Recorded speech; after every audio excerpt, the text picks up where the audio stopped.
YouTube, Awesome Writer here. Welcome to my review for Power Rangers issue 19. Before we get started, I want to remind you guys to like this video if you enjoy it, and hit that subscribe and bell button so you can get more notifications like this video and more. Well, this was a very strong issue. There was two primary things going on, which was Zack and Trini taking care of the rapidly aging baby they found this week, or last week, and then Zack and Andros freeing some KO-35 prisoners, which that, I think, was the strongest element of the episode. I keep calling them episodes because I'm so used to reviewing episodes. The Zack and Trini stuff was enjoyable too. I'll get that out of the way first, because it wasn't as big of stuff other than kind of laying the groundwork of a bond between them, because you effectively have, Zack taking care of a baby and won't stop crying, but they're also learning that it picks up on language rather quick, and despite the fact that they agreed not to name it, Zack accidentally names it Journey. The kid ends up getting used to it.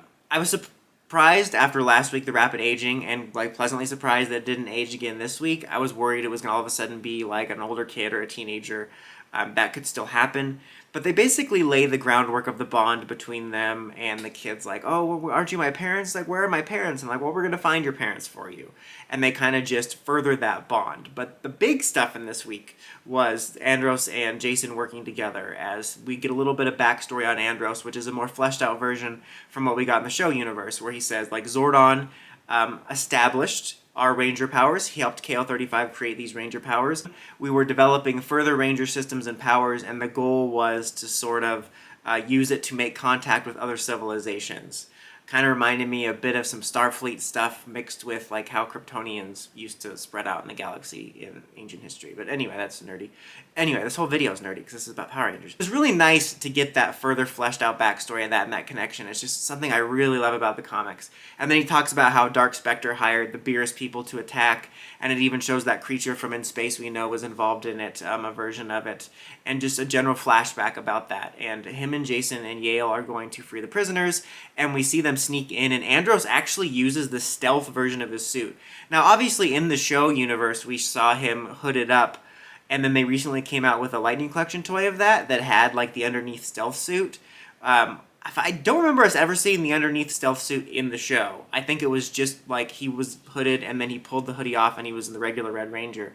So I think this was really cool to establish, at least in this universe, that has an alternate stealth suit, which I thought was just really cool since the Lightning figure just came out, and it's another reason to have that in the Lightning Collection. I thought that was super cool. And during the battle, when things are getting tough, Jason's oh, we need to step back for a second. Andros was no, I don't want to be a coward, but he's stepping back for a second because while they were kind of distracting things, Yale freed all the KO-35 prisoners and they charged. And you can see amongst them a couple recognizable faces from when we met some KO-35 characters in the series. And one of them, Andros talks with before she leaves, or he leaves, because she wants to go with them, but he's no, you should probably stay here and help the fellow KO-35 people. And Andros decides to go with Jason. And it's interesting because there's a conversation about Jason saying I don't understand the loss you've been through, but I do understand the plight of being a Ranger. But then immediately Jason will understand the loss, because when they get back, Zack and Trini say, Jason, something's happened to your mother. That was random. He says Kimberly. I'm confused about this. Now maybe someone can clarify about this. Because number one, I thought I remember there being a story arc in Go-Go pre-Shattered Grid about Jason's dad being sick. Did the timeline change and they switched?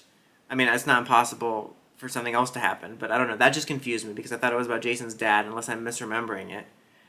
And also, how would Kimberly know about this? Because aren't the other Rangers in space too, finding the command center? Because if you're not following Mighty Morphin, as of right now, only Matt and Rocky are on Earth, and the other Rangers are up in space. I mean, it's not impossible. Really could have gotten a call from Rocky or Zordon or whoever to find out about it, and then she's the one that called. It just seems weird. I don't know. I was just kind of thrown off by that moment at the end. And it also just seemed very random in the context of everything else going on. But it was definitely interesting considering the moment that he and Andros shared about loss. Anyway, though, I thought this was a really strong issue. It wasn't the most engaging stuff, but I did like the scenes of Zack and Trini bonding with the kid. Again, much like the premise from the last issue, reminded me a lot of a classic sci-fi Star Trek episode story you would see. I really enjoyed the stuff with Andros' character and backstory, and the bond with him and Jason, and stuff like using the stealth suit. and the furthering of that plot, and I'm really interested to see where it goes. I'm enjoying Mighty Morphin, but I'm definitely enjoying this a lot more. An overall strong issue, I would give it a 4 out of 5. But what did you guys think of this issue? Let me know in the comments as always. Until next time, don't forget to like, comment, subscribe, and climb the steps and ring that bell so you can get the notifications for all my videos. Dawson Ryder, signing out.